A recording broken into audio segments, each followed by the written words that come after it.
Wonderful.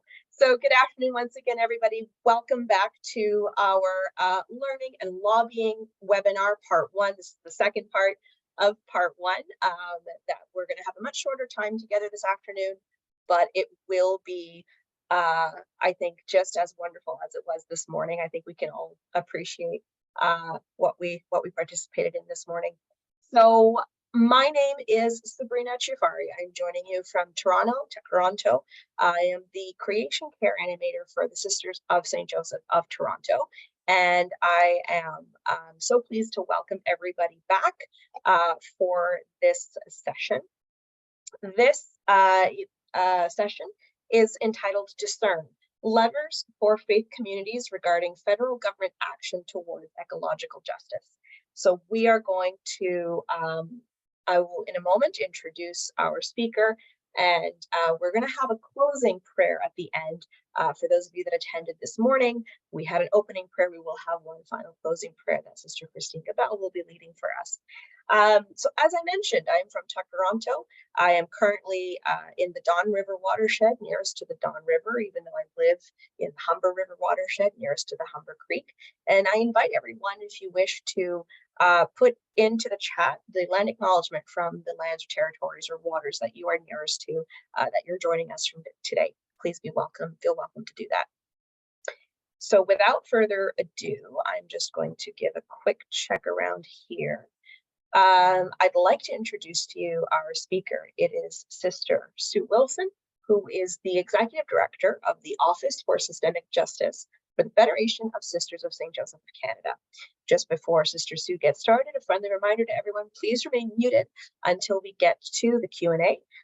Towards the end of Sister Sue's presentation, we will do our best to answer questions. If you use the raise hand function in Zoom, it'll make it a bit easier for us to catch you. If you wave frantically in the camera, I might be able to catch you that way as well. And you can also use the chat option should you wish.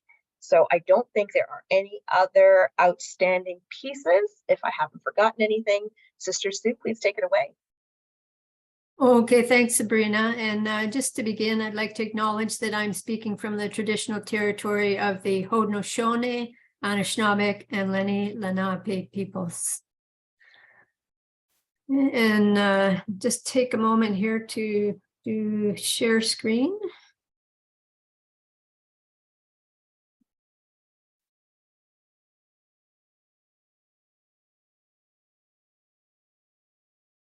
We've got your inbox. Okay, unfortunately, I lost mine.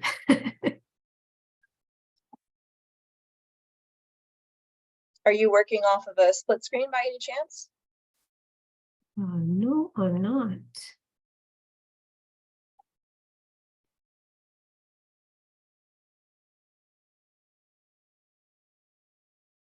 Okay, well, probably just starting a new screen share and seeing what comes up. Okay, so we had some great input this morning. Sorry, Sister Sue, it's still on the inbox. I think you have to end the screen share and start back again. Oh.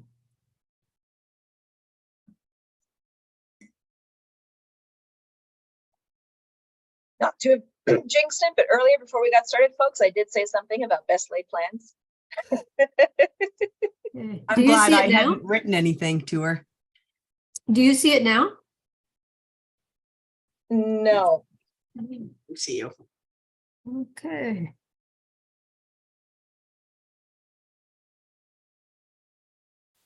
Maybe I'll chat for a bit and let Sue do that so she's not on the spot while she's sorting it out. Just to let you know that this morning's conversation with Adrian from the Center for Policy Alternatives, he's passed on his presentation, so that's something that we'll be able to share with you. And then as well, Sabrina will take the recordings from today's calls, and we'll hopefully be able to share those with you tomorrow, as they'll be a real resource for our work later this week. And I see a presentation, Sue, so yeah, that worked. Excellent. We just needed your voice in there, Jen. Okay, so this morning we had lots of great input, and I'm certainly not gonna go over that. But one of the ways that maybe we can take another doorway into this is to talk about the IPCC report. That latest report, I think, did its best to wake us up. You know, it's the report's the work of hundreds of scientists. It took 8 years to compile. It runs thousands of pages, but it really has a simple bottom line. Act now, or it will be too late to stay anywhere near close to 1.5 degrees.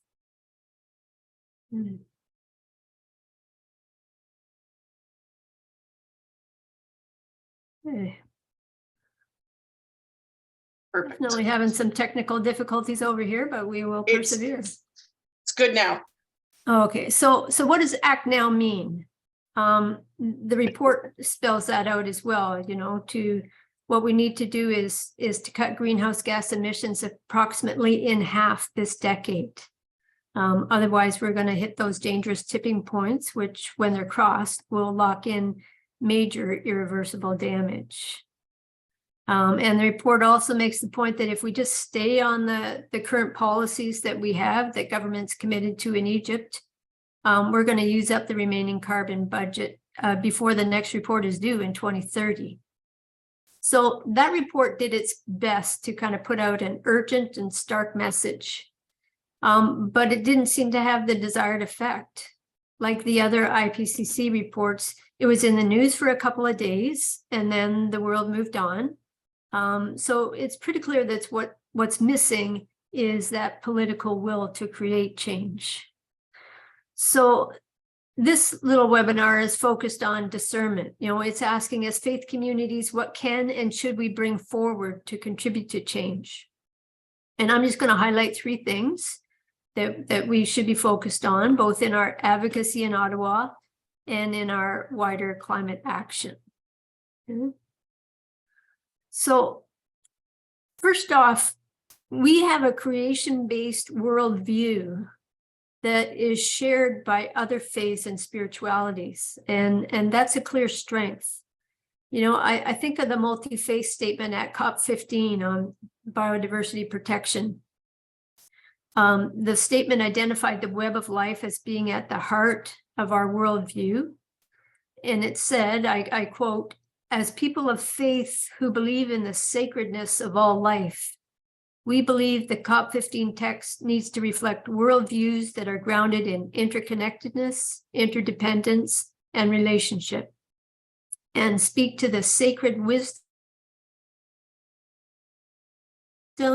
and experiences of many people, including Indigenous peoples, spiritual communities, and faith groups." So this worldview highlights relationship as the primary ethical lens, and it is insisting that at its core, biodiversity loss and the climate change reckoning emerge from a distorted sense of relationship. Too many of us, especially in the global north, are making decisions based on a harmful understanding of how we're in relationship with Earth and Earth's inhabitants. And while most of our faith traditions have in the past been interpreted in incredibly unhelpful ways, it's also clear that our faith traditions can offer strong teachings to help us reorient ourselves, to return us to an understanding of ourselves as part of nature, with Indigenous spiritualities taking a leading role. If we just look at the Judeo-Christian faith, our reading of the creation story in the book of Genesis gives an immense dignity to all Earth's inhabitants. We read that a wind from God sweeps over the face of the waters. And with this image, the storyteller affirms that God suffuses the whole of creation with God's self, with the energy of love. Every Earth inhabitant, every inhabitant of the universe is loved into being by God, and so is in relationship with God and one another, giving rise to not only interconnection, but a relationship of communion. What's more, throughout the creation story, God looks at creation and says, it's good, it's very good. Every inhabitant has God's unequivocal affirmation, giving us all inherent dignity, a dignity that is non-negotiable. And of course, we know that the prophets turned to the creation story as one of their foundational stories when they called their community to justice. So interconnection and non-negotiable dignity, they are the foundational basis for justice and compassion. The justice and compassion that's owed to all Earth's inhabitants and to the universe beyond. Our moral lens is meant to be both relational and wide, to draw us into concern for the well-being of the whole. Now, this relational moral lens dialogues really well with science. I think a cosmologist, Brian Swimme's reflection on the power of relationship. He said, and I quote, "Newtonian science focuses on matter being controlled by external laws. But today, science is realizing it's more about relationship. When matter moves into relationship, it actually becomes different."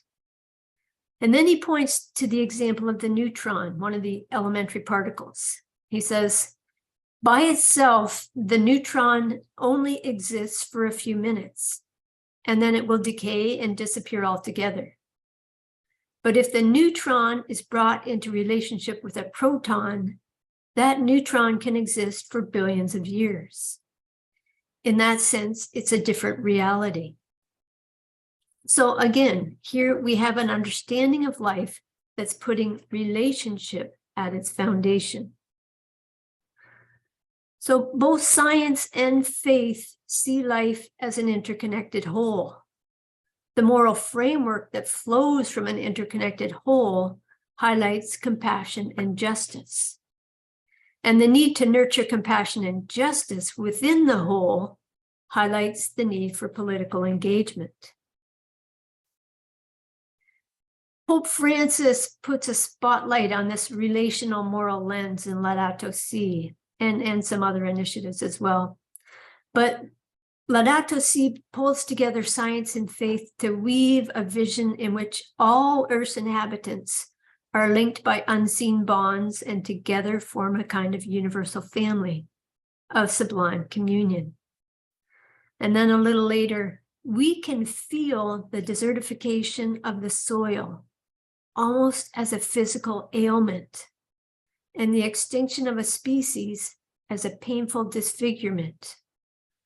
So that deep sense of integration in this vision pulls at the edges of our understanding of relationship, and it stretches it. It's urging us into an evolution of consciousness.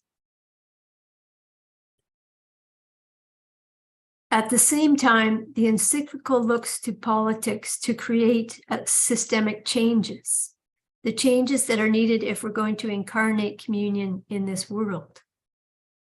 A healthy politics is sorely needed, capable of reforming and coordinating institutions, promoting the best practices, and overcoming undue pressure and bureaucratic inertia. So the encyclical calls Catholics and all people of goodwill to live in that dialectical space, letting our actions and experiences push our consciousness to evolve, and letting a more evolved consciousness move us to more transformative action. So he's talking about local and practical action for sure, but the emphasis is put on political action aimed at changing systems.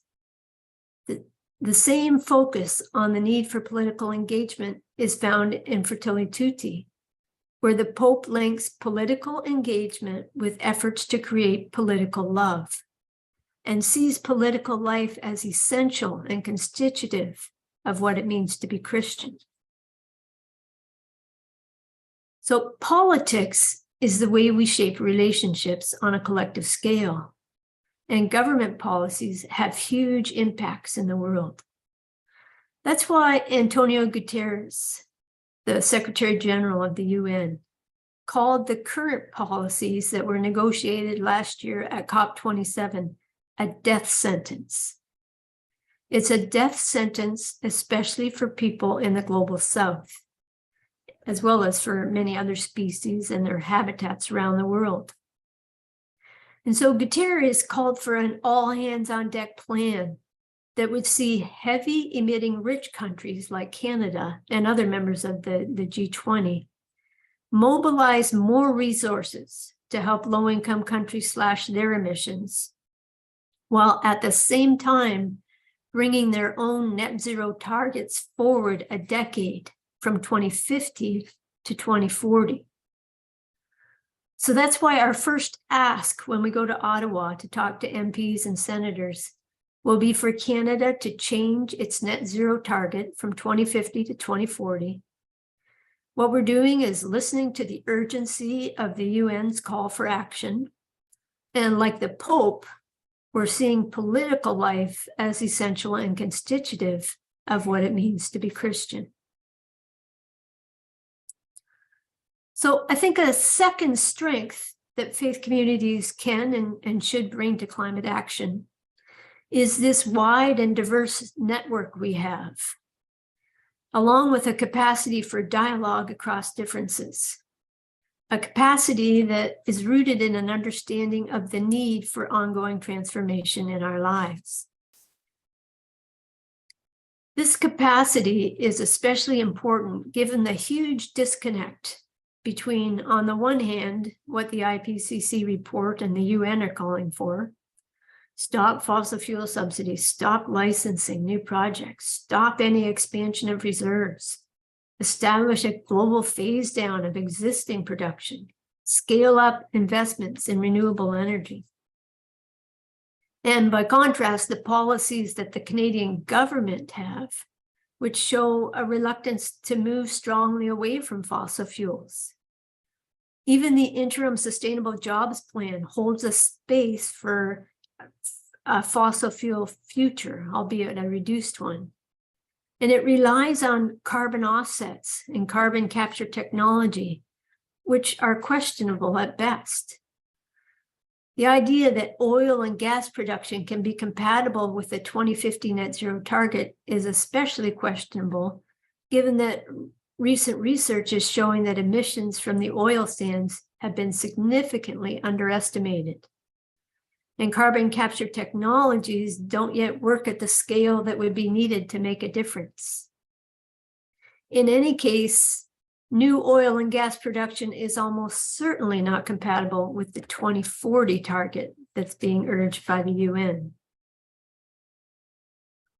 So the disconnect between what the IPCC calls for and what Canada's policies are shaping points to that need for ongoing transformation of consciousness in Canada.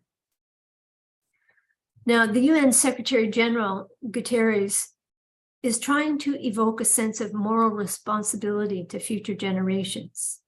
And to do that, he wrote a letter to his great-great-granddaughter, which was published in the media. Let me read just a few sections of the letter. He opens with, "My dear great-great-granddaughter," and then he reflects a bit on her life, and I'll skip a few paragraphs, skip to this question when he asks, "Will you open this letter in a spirit of happiness and gratitude, or with disappointment and anger at my generation? As I write to you in 2023, humanity is losing the fight of our lives, the battle against climate upheaval that threatens our planet." And again, I'm going to skip down a bit. He says, "Today, our world stands at a crossroads with two paths before us that will have a direct impact on your future. The first leads to a future of relentless temperature rise, deadly droughts and famines, melting glaciers and rising seas, communities ravaged and erased by floods and wildfires, extinction and biodiversity loss on an epic scale. In short, a trail of destruction.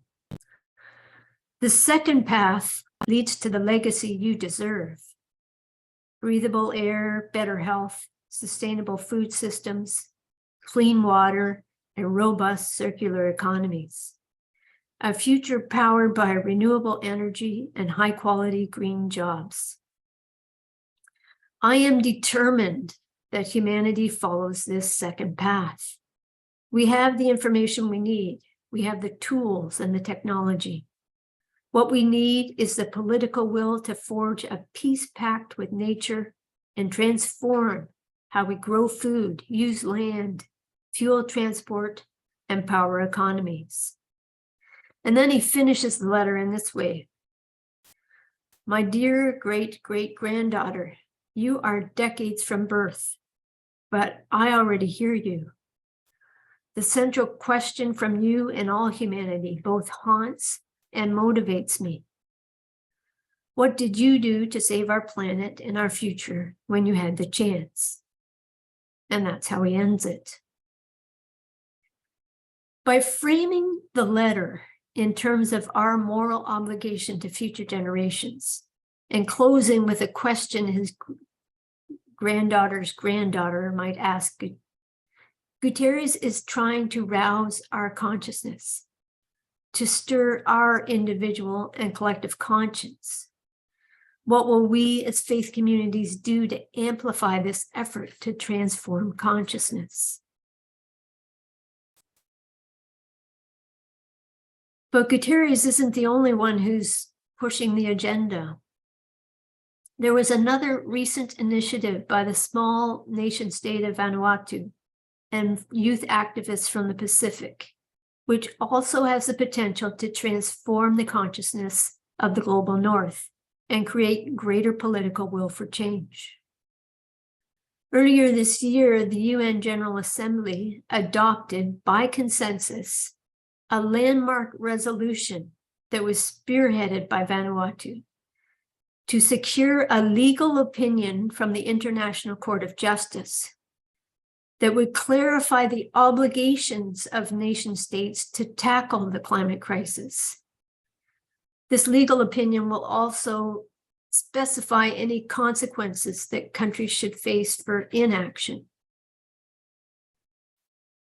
This resolution is necessary because wealthy nations, including Canada, aren't doing anywhere near what they need to do. And while the opinion from the world's highest court won't be binding in domestic courts, establishing international legal rules can be influential on judges and governments around the world.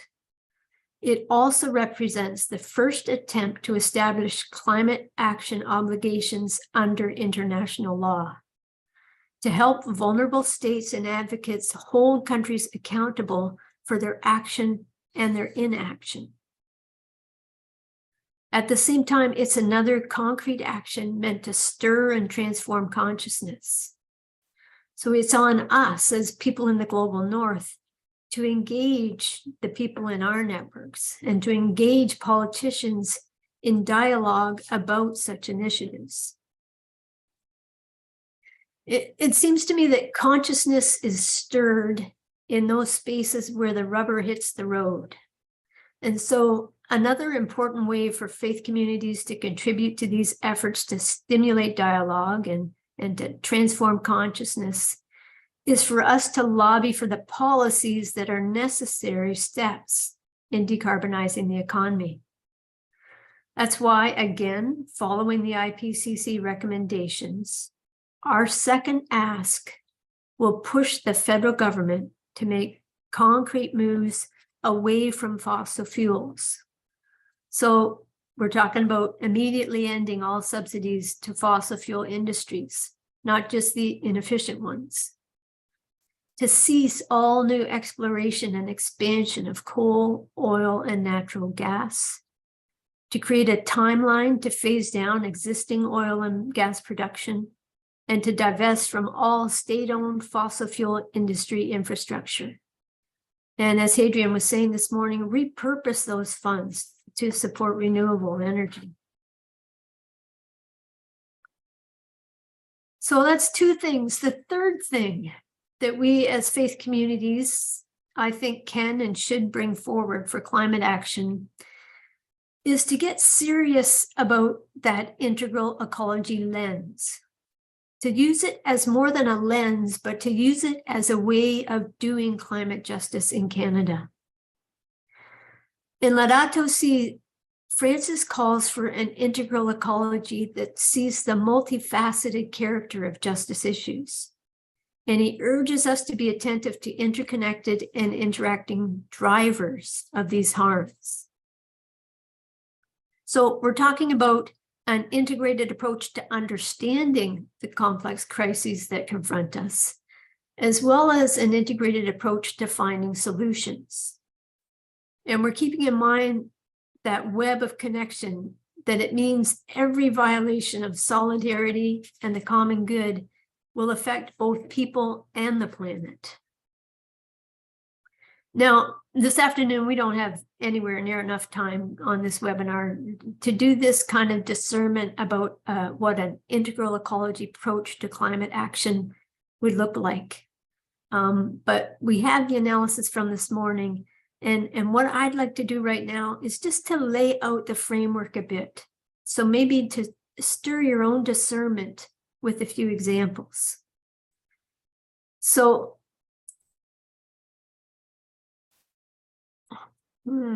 maybe I'll go back a bit. What I want to do is focus on focus on the economic system and pull one thread from that system. Okay? So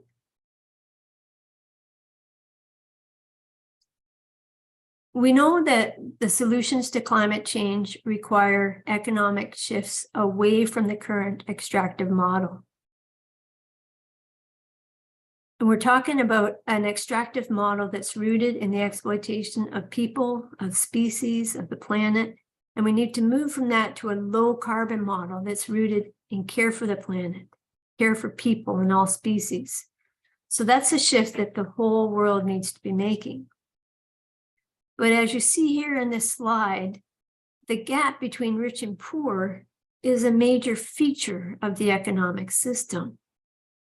As we know, wealthy nations lead per capita emissions, and Canada's right up there. But from an individual lens, the world's richest 10% are also responsible for an estimated 49% share of the global CO2 emissions.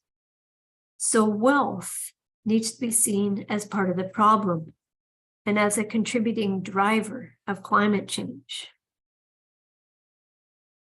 The gap between rich and poor also highlights the interaction between both the global south and indigenous, our relationship with both the global south and indigenous communities. So the practices of colonization, both in the past and in the present, have created racist barriers in the economy and in society, and they've displaced many indigenous peoples from the ancestral lands for which they cared.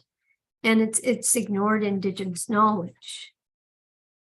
The intersection between colonialism and the economy highlights Canada's moral obligation to contribute generously to the financing that's needed for mitigation and adaptation in the global south, as well as the new fund for loss and damages. And at the same time, it should be noted that the Inuit Circumpolar Council indicated this year that the Inuit also believe that they should have access to the loss and damage fund. So colonialism also puts a spotlight on the way that the current economic model treats Earth and its inhabitants, the way it treats them as mere resources. By contrast, there's a global movement to grant rivers legal personhood, and it's recently reached Canada.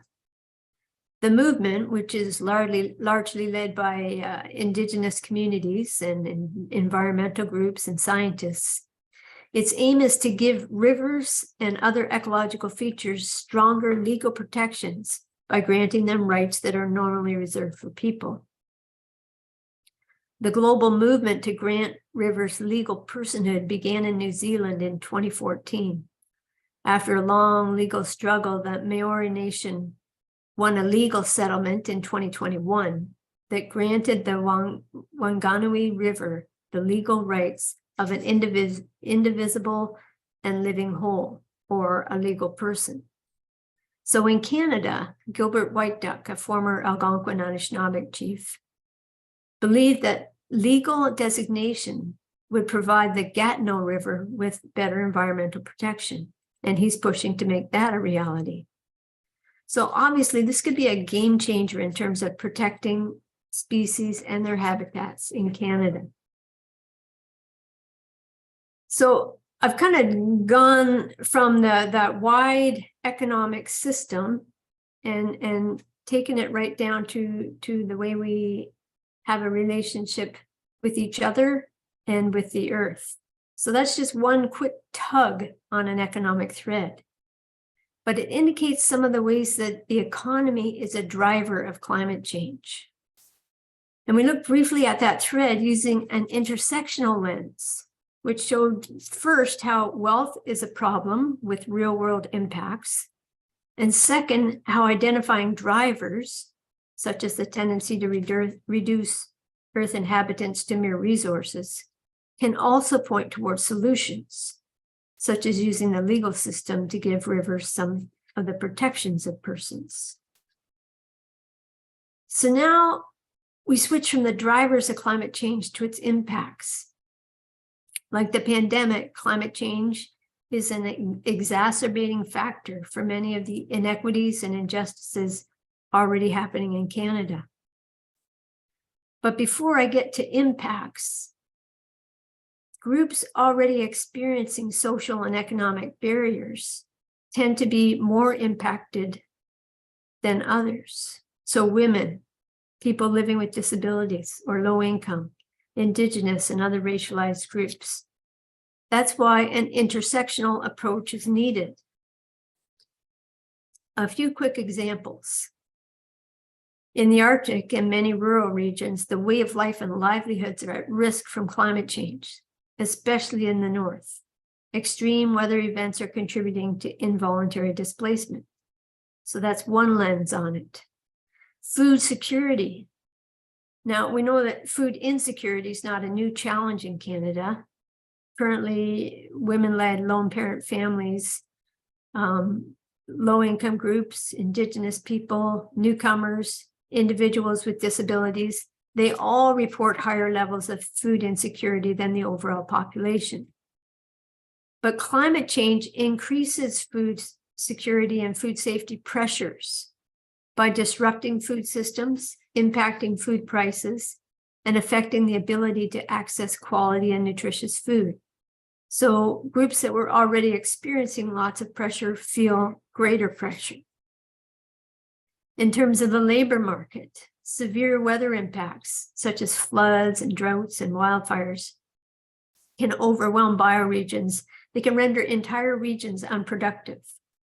So this in turn can make workplaces unsafe, reduce labor productivity, and slow economic activity. The impacts are always going to be felt unevenly across geographic regions and social groups, and people already working in precarious or low-wage employment are more vulnerable to the impacts. And then climate change extremes can also compromise housing. While this can affect any income group, people living in poverty have fewer or no resources to recover. At the same time, people experiencing homelessness are the most exposed to extreme weather extremes and the least supported in crisis response or risk mitigation efforts. They can't turn to the comforts of home when temperatures soar to new heights or torrential rains fall or wildfire soot blankets the earth around them. And then there's the health perspective. Climate change poses significant health risks for virtually all communities across Canada, but these risks are unevenly distributed along social and geographic lines. Evidence suggests that in the Arctic, climate change poses unique threats to the physical and mental health of Indigenous people, caused by threats to the water system, by the rising frequency of wildfires, which affect the quality of the air, and disruptions to traditional food systems. And then there's people with disabilities. They are among the most adversely affected in an emergency. Many people with disabilities live in deep poverty, so they're affected by the same factors that impact people living in poverty. But on top of that, each disability brings its own challenges.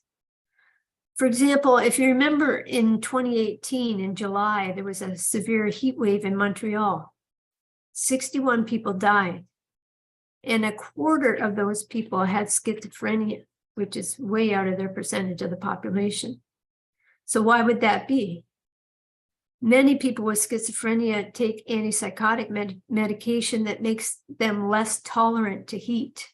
It increases the risk of heat stroke and severe dehydration. And then for other people with disabilities, implications might include, people on oxygen ventilators who are badly affected by unexpected power outages, or wheelchair users who can't get into a dinghy or a school bus without a wheelchair lift, or inaccessible emergency shelters. So climate change has uneven impacts. And as much as we need to transition away from a fossil fuel economy, an integral ecology approach is also going to highlight the need to address the multidimensional impacts, and to do so with an intersectional analysis that's attentive to the multiple intersecting barriers which some people experience, leading to far worse impacts than others will experience. So the just transition refers to the government's obligation to minimize the economic impact of the transition to a low carbon economy. And as much as we need to be attentive to workers in the oil sector, this integral ecology approach emphasizes the need for just transition legislation to ensure that marginalized groups won't be left behind. A just transition is as much about strengthening social protections for all people and creating decent work for all as it is about supporting oil workers. It's as much about protecting bioregions as it is about protecting people. That's why our third ask when we go to Ottawa is that as the government builds on the interim sustainable jobs plan, it does so in a way that truly reflects a more fulsome just transition. So we have three policy asks that we're taking to Ottawa. Net zero by 2040 instead of 2050. Policies that are consistent with fossil fuel non-proliferation, beginning with stopping all fossil fuel subsidies. And third, a more fulsome just transition. But these aren't just policy asks. For people of faith, they're threads of social hope and political love, and they offer hope and love because they contribute to changing the systems that currently shape our world. So I'm going to stop there.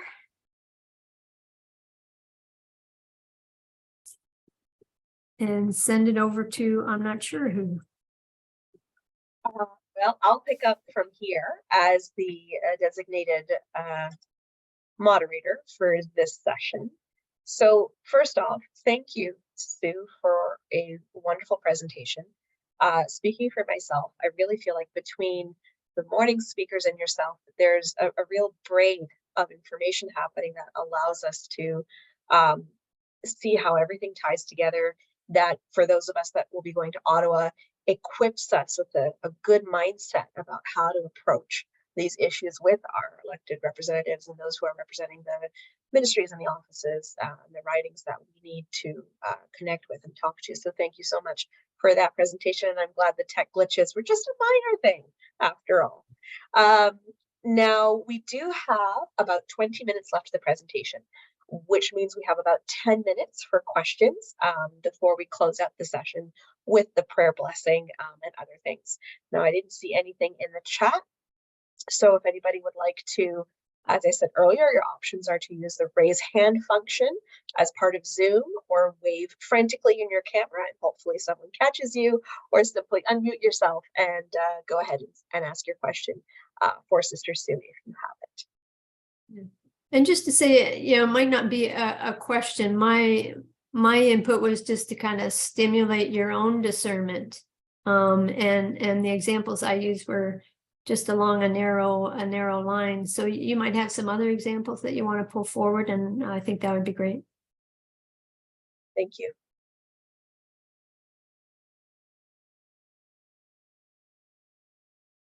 Feel like Jen, go ahead. Thanks. Can you hear me? Yes, we can. This is something that I was reflecting on after the presentations of the morning, and it's about the just transition. We are talking about the just transition as a change from the current system or the status quo to a new low carbon situation. But one of the things that's often missing is an analysis of the status quo of the system we're in right now. So we talk about a just transition as, we got to make sure that it's as good as it is today for the Alberta oil workers.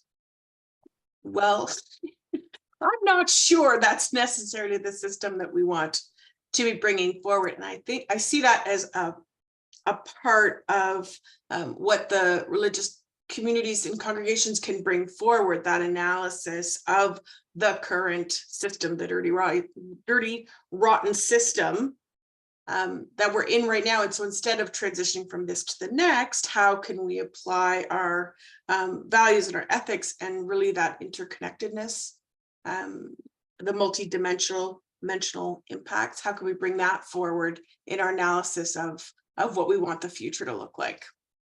So I really appreciated how an integral ecology lens can help us, not only what's next, but also to continue the critique of today. Thank you. Yeah, I really think as a faith community, we've hardly even begun to use this integral ecology approach to our justice work, and so there's an awful lot that we need to develop there. Thank you, Sister Sue. And Father Peter has his hand up. This is a question on discernment. I shouldn't be surprised to see a judge with their hand up. Feel free to unmute yourself when you're ready, Peter. Thanks, Sabrina. Good to see you, Sue, and everybody Hi, else. Peter.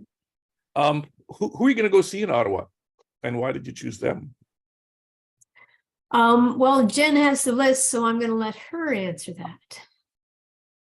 Sure. So we identified the ministers of environment, as well as Minister of Natural Resource, parliamentary secretaries, and then the folks who are on the committees, the House of Common Standing committees on the environment and natural resources, as well as a few people in the Senate.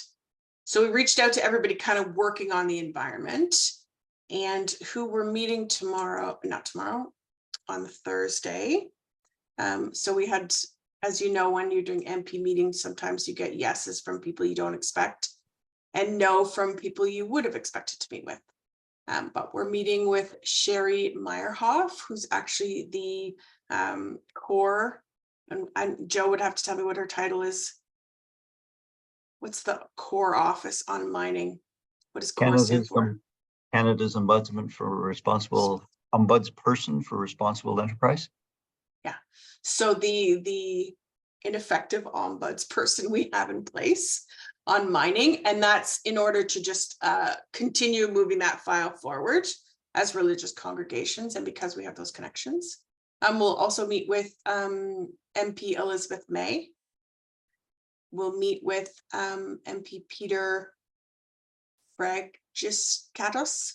I don't know how well I pronounce that, but that is the MP to the good Sister Sue. So he has to meet with us. The parliamentary secretary for natural resources, and she's also the parliamentary secretary for environment and climate change, Julie DeBrusen. And she's, I've met with her before. She's also the MP for Toronto Danforth, and is a joy to work with. As well, we got a bite from MP Damien Kurek, a Conservative MP from Alberta. So that's going to be interesting. I'm really pleased that we did get some bites on that. and MP Joanne Thompson from Newfoundland, also on one of the standing committees. I think she's well versed in what religious communities are up to. She's from the East. And Senator Rosa Galvez, who's the chair of the Senate Committee on the Environment and is currently working on the CAFA, the Climate Aligned Finance Act, which is the importance of having the money in place to fund what we're doing going forward. So those are the folks we have lined up for Thursday. Thank you. Good luck. Thank you, Peter, for the question. Thank you, Jen. And Sister Janet Speth next with your hand up. Yeah, I just wanted to thank you, Sue, for your presentation and for that pulling the thread analogy. I think the thing is that there's a lot of rhetoric right now out there about being connected, being one. And we don't always apply concrete examples of what that looks like. And so I think that you did that very nicely for us. And I appreciate your comment that we have a lot of work to do in terms of applying it to our justice analysis, etc. But thank you. Thanks, Jen. We still have time for one more question. And Mr. Gunn, go right ahead. Can I refuse a question from Jen? Run, Sue, run. Mr. Gunn, it's well past. Oh, you muted. There we go. Yeah, sorry. I sent Sue a little note on the weekend. She's so wonderfully positive about the good things that faith communities bring forward into the conversation. And we heard that. That's terrific. I also struggle with the things that are difficult. So this very weekend, for example, I lived the ups and downs of this with an article in the Catholic Register that was, you're never sure with Michael Swan, but he thanked the parish that I belong to for divesting and so on and wanted to know how many people oppose that. None. And so it's kind of a good news story, we're moving on that. But at the same time, there's an article in the Globe and Mail about the Oblates and running 48 Indigenous residential schools and needing to come, to address that reality. So Sue, you nicely pointed out the very positive things, but I think we're in a whole new moment, aren't we? Where especially Catholic faith groups, we've got some shadow histories too. So what do you expect, or what do you think, or how do you deal with those kinds of moments when you meet, say, politicians or stakeholders who see us in both lights, if you will? Yeah, absolutely. And I mean, I would expect that we all see ourselves in both lights. I think, there's no question that this moment calls for humility from religious congregations, and it calls for a deep commitment to truth. And I think that I hate to be positive again, Joe, but I think that congregations are making some important steps forward there. Of course, there's lots of work left to do. But I think that all we can do is kind of move forward with that humility that acknowledges that we haven't always done this right, and that in fact there's been lots of aspects of our faith traditions that have been unhelpful, and so we acknowledge that. And at the same time, I think we have to lead with that sense that we are trying to walk into this moment in a different way, and we are trying to be present in a different way than religious congregations have been present in the past. We are trying to be in relationship with the earth, with Indigenous peoples in a different way than we have been in the past. So I think for me, I feel like I always have to be holding on to two sides of that, yes, there's the humility, and there's lots to be humble about. and we're putting everything we have into this new moment. So I try to hold on to both. Thank you, Sue, and thank you, Joe, for the question. One last comment or question from Jen, and then we're going to turn it to Christine for our closing. Go ahead, Jen. Anybody else want to jump in, chime in first, because I've already had an option.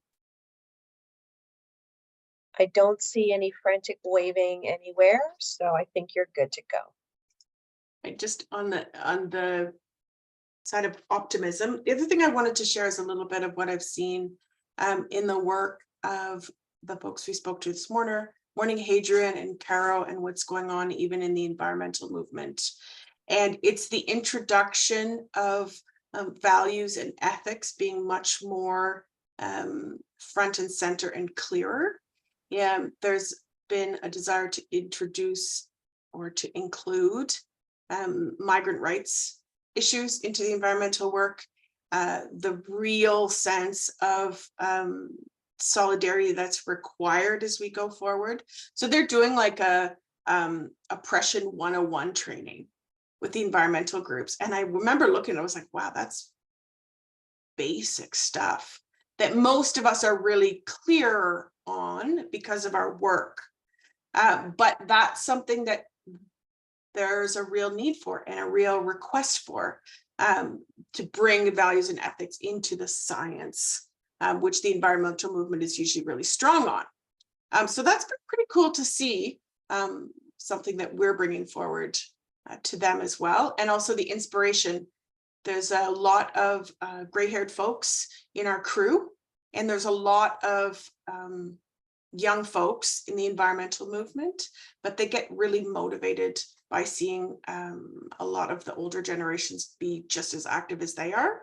So I wanted to extend that expression of appreciation to you all as well. Thank you for that, Jen, and thank you, Sue.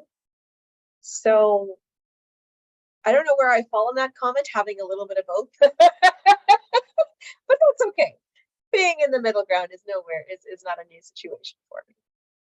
So thank you everyone for that, and thank you once again, Sue, for the wonderful presentation to tie everything together. We're going to turn our attention now to Sister Christine Gabel to lead us in a blessing. I'm going to ask, I think I'm asking for that, yes, Christine, for all of us that will be going to Ottawa to either use the raise hand function in Zoom. That way it'll just queue us all up to the front of people's screens, so that we can, not that we can show off, so that Christine can speak to us a little bit more directly. So thank you for that, everyone. And when you're ready, Christine, take it away. Okay, thank you. Yeah, and also for those of us who are not going to Ottawa, to know who we're praying for and who is going. Our closing prayer is going to be a blessing for the people going to Ottawa, that you have safe trips there and back, and that all of the meetings go well. And so I'll say, let us bring to our hearts and minds the desires we have for the outcome of the GEM ORCIE meetings in Ottawa.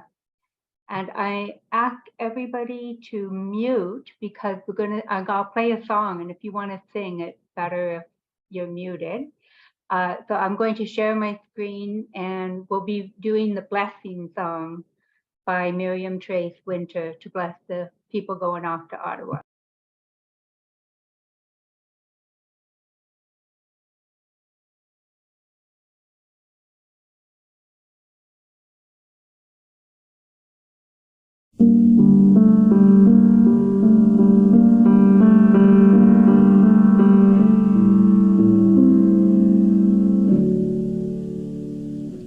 May the blessing of God go before you. May her grace and peace abound. May her spirit live within you. May her love wrap you round. May her blessing remain with you all.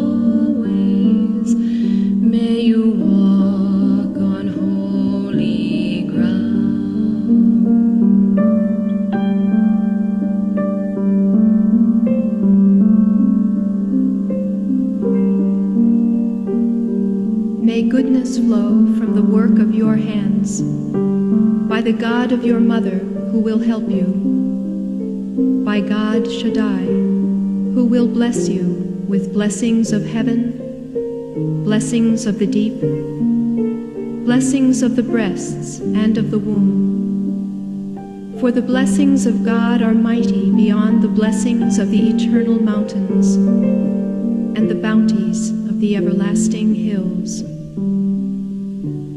Blessed be God forever.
Amen.